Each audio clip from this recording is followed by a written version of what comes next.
Welcome back, everyone.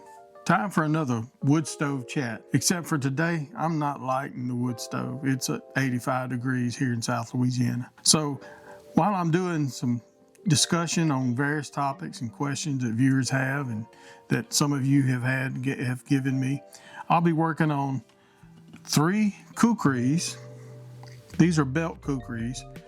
I'll be heat treating, putting handles, bolsters, and I'll also be tackling and starting a project that I'm very excited about. One of my mentors who retired gave me this knife to finish out. He had started and he had to retire. He's getting where he can't see, Mr. Robert Captapon, and I'm going to finish it out. We've got to set the detent, quite a bit of work though. But anyway, I'm glad you're here. We're going to go ahead and get started and find something to talk about.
All right, so what you saw me doing there, I was grinding down to my center marks on those blades. I like to get it down to about 50 thousandths there before I heat treat.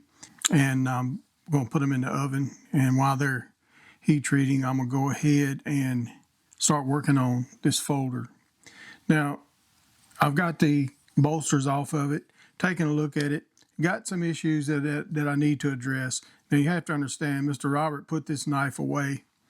And, because he got to where he couldn't see and he was having trouble. And it's really tough. I know we're all going to be there. But he's got it locking up, but there's a little bit of problem with the lock. There's a little bit of rock. Now, there's a couple ways to address this. First of all, I need to make sure the spring, the bar here, is pushing over, as well as it can without it being too hard. And right now the spring is pretty hard, so if I bend it anymore, it's going to make it really tough to open. And I can push it and make it lock up, but it's going to be extremely hard to move over. Now, there's a couple of ways to address this. One of them, you can go with a larger stop pin here where it's hitting, or the bar. In this case, it's a bar. The stop pin here is only for the closed position. So I would have to remake this bar, this titanium bar backspacer, to lengthen a little bit. But if I do that, it changes the geometry of where the blade sits. And so that's really not an option. And the only other option, you could remake the blade, and that would defeat the whole purpose of me doing this knife. And with a liner lock, you can get on the lockup portion with, and pin it a little bit and push it out.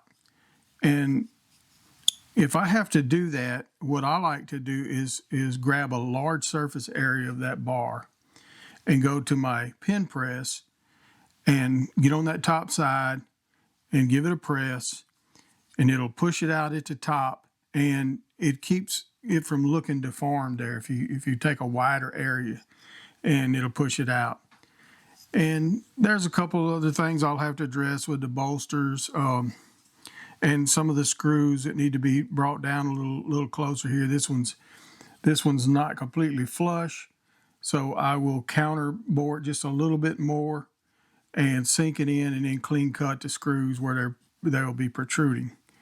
So I'll do that and start us off on one of the topics that I had. I come up with these topics from questions and things I read. And some of these I've addressed before, but this one in particular, I get asked quite a bit, why don't I make swords? Well, my customers don't request swords. They request, everyday users, hunting knives.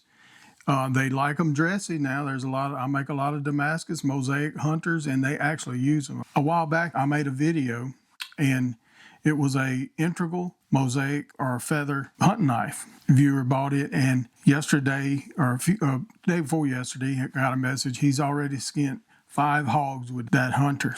Or it's a drop point skinner, and it's a Damascus mosaic, very nice, nice blade. But people use them. That's what they want, and that's what they're meant for. They can still be excellent user knives and still look great. They can be pretty. So that's a lot of the reason why I don't make swords. I just don't get requests for them. I mean, I guess I could use if they build it, or if I build it, they will come. But you talk about investing a lot of time, and I'm doing this, as full time, so I have to turn over knives every month and every week and try to get things out of the shop. And I could do it, on the side maybe, but and I'd like to do stuff like that. It's not that I don't want to, it's just I don't have the time for it, and it's not in my clientele requests.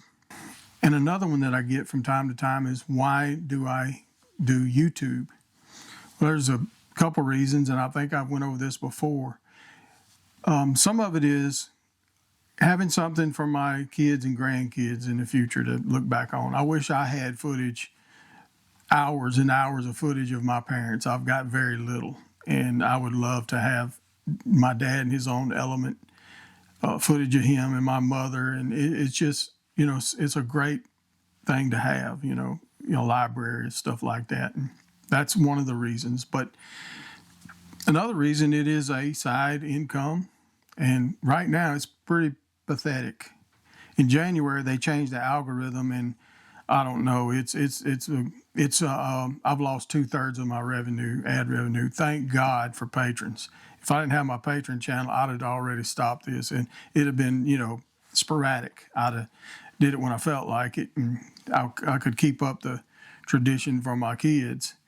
The other reason is it's a teaching tool. I do how-to videos, and that's probably a lot of the reason why I don't get tremendous views. They're how-tos, and they're in detail and depth. And, people want to be entertained. In the TikTok generation now, it's entertainment, no attention span. And most people don't really want to learn anything. They just want to be wowed. So that's just the times we're living in. But it's in making teaching videos, I find that when I was coming up in the knife making world, there was no YouTube. You had to find a mentor. You had to find somebody to get with, and you had to pay for those classes, and I did. I had mentors. I went to classes, and I still do. And to get that training, I mean, I've had even some older knife makers ask me why I'm giving away information for free on YouTube. And the way I look at it, as long as YouTube is, I'm making money with ads and Patreon, I'm not doing it for free. I'm getting paid. So it's just like online classes. And that is the reason why I do YouTube, those reasons. It's a combination of things. And but when you start wasting a lot of time, it takes setting up all the shots for these videos. I know watching it, you may not realize it or appreciate it, but it is very time consuming, and, cuts down on my production, of getting things done, like right now. So otherwise I'd be focused on just getting stuff done. But you got to stop, set up light or two, set up camera shots, get everything just right. It's a pain, and I work by myself. I don't have a crew. I'm not Mr. Beast. I'm just Mr. T. So I very much appreciate the folks that watch my stuff, comment, like, and share. All of that helps the algorithm say, hey, people are interested in this, we're going to push it to some more. If not, you know, it's they consider it dead. And I really appreciate my patrons. They really have kept me going with this. But that is the reasons why I do YouTube. Going on to the next topic. Do I test my knives? Well, yeah, I carry them, I use them. The one I carry, you've seen many times, is one of my flipper frame locks. And I carry it every day. This is a prototype. Actually, it's the second prototype. It's pretty crude. It doesn't have a lot of contouring. It's heavy. It's not the same knife I put out as far as that goes. The first prototype I have belongs to Master Smith Steve Schwarzer. I traded him for something for it, or he gave me something. I pulled my knife out and said, here, you take this. So he has my original prototype, and this is the second one. I had to come home, make another one. But yes, I do test my knives. I test them with everyday use in the field, whether it's hunting knives, pocket knives, which I carry and use 98% of the time or more. I can do just about anything. This thing skinned a lot of game this year, deer, hogs, and a lot of small game, and open boxes too. And that's not what I carry a folder for, but it'll do box opening pretty well. And fillet knives, you know, I'll be using a fillet knife tomorrow, actually, because I'm going fishing, or it'll be tomorrow night. And I'll be using 2 or 3 of my fillet knives, because it'll be more than myself filleting fish with them. My sons and grandsons will be helping. But because we're going to catch fish, man. I already know it. We're going to tear them up. So I use them in that area. And far as like just destructive testing, yes, I have done several destructive tests on them, and occasionally still do. I don't have the one in here. It's in my boat. But my parang is a knife I use if I'm out in the bush and, you know, doing any kind of camping work and I need to cut big saplings and stuff like that. But one of the things I tell people, you can take a pocket knife like this, and if you're camping and you've got a sapling this big and you want to, you know, cut it, take it down, just bend it, and cut it right in the bend, and you'll cut through it in just a few minutes. Don't take long, and it's not sawing and stuff like that. You use use some physics there. But I use a parang most of the time, or machete, and I even use a parang to skin garfish or to shell them out. Works great. But yes, I do test my knives. Do I test every one I make? No, I don't. I'll sharpen it and make sure it cuts, and I've already done testing on my heat treating procedures. If I have a new steel and I need to dial in the procedure, then I do several different coupons. I take them to a friend of mine or a relative that has a machine shop and a nice Rockwell C tester. I don't have one. And I take it to him and we test them out. And I dial my procedure in that way. And I've had to spend quite a little bit of time getting it down to what I liked in the procedures. That's something that you have to do is test your work, make sure that it'll hold an edge, it performs like it is intended to. And speaking of boxes, just got a package in. We get to use a knife on a box. That ain't the only reason I carry one.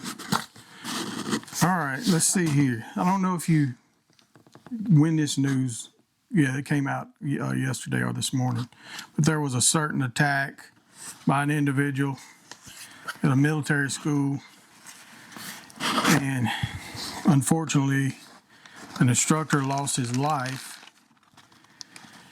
and the class subdued the attacker, and it was with a pocket knife. And that's what took him out. I think 22 times he got what he needed. Unfortunately, we lost a good man. And my heart goes out to his family. So I got some steel, which is 416 stainless steel. It's ridiculous what it costs to get this to my house. And that'll be going on the kukris bolsters for them. I've got some loveless bolts as well. All right, so the next one I have is, where do you get your knife patterns?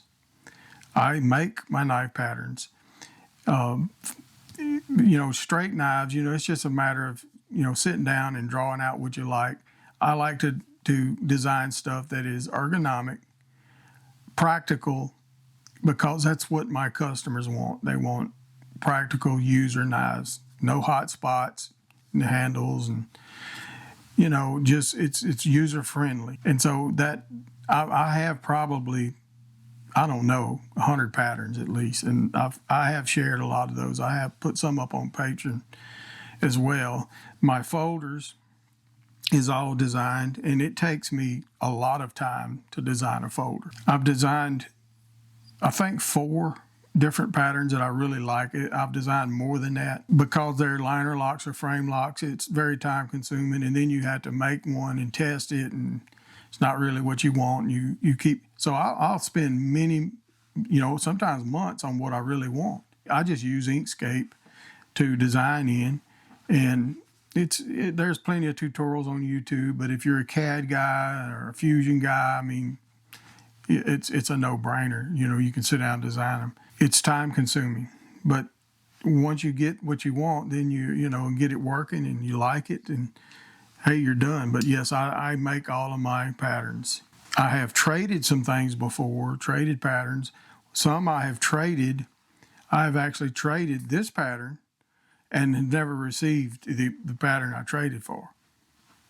And just like anything else, you got to put your mind to it and do it. All right, so the next one, do I teach classes? Yes, right here.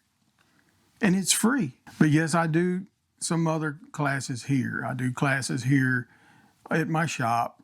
Usually no more than 2 people. I like to really sit down. I don't like to do mass instruction like that. This is mass instruction, if you want to call it that. It's not really as detailed as a one-on-one is.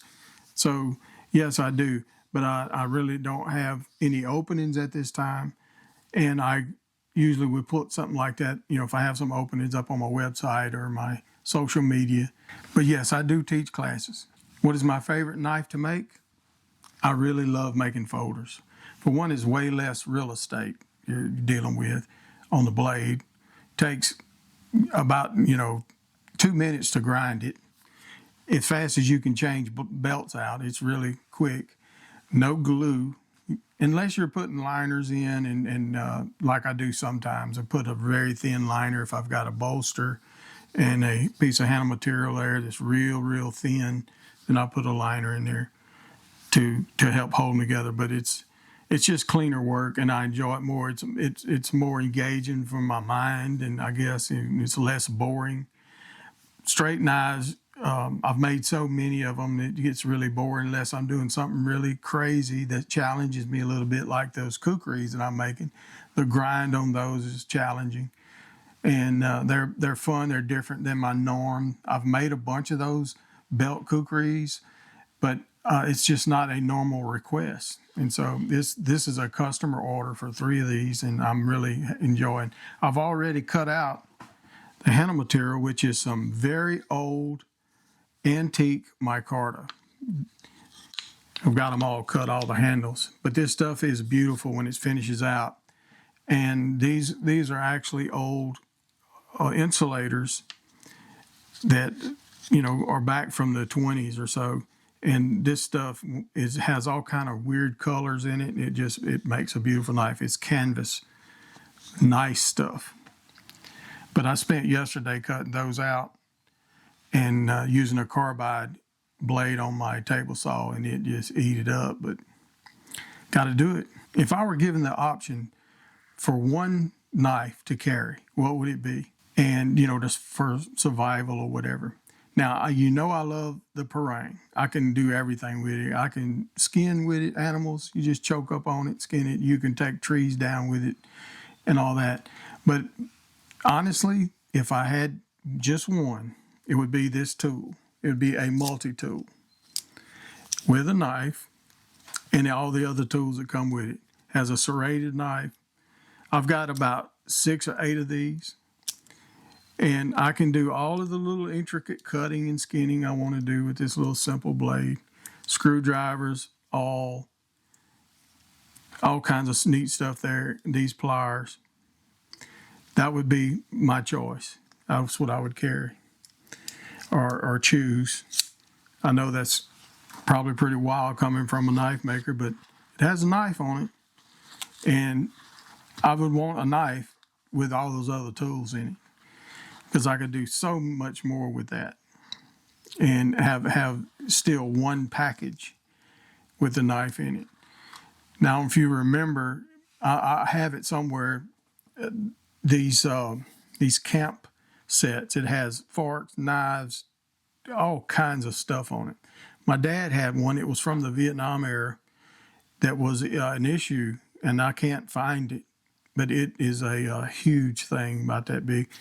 It'd be a little bulky, but it would be one I'd consider too, because it had a nice blade in it as well. But that nowadays, this is an old one. It's 20, 25 years maybe, an old Gerber.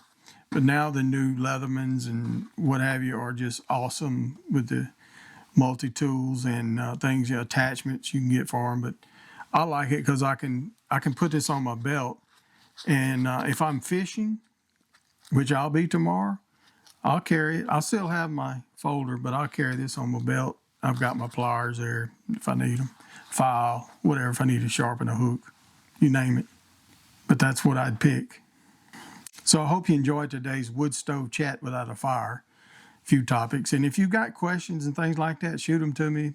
Respond in these videos. I get a lot of messages asking me questions about processes on the videos I post. And instead of just putting them in the video, they send me emails, what have you. Responding in the video in the comment sections will very much help promote the video. It helps both. I can answer it right there for you a lot easier, and then I'll have stuff for these videos. But I want to thank you for watching. I want to thank my patrons very much, and we'll see you on the next one.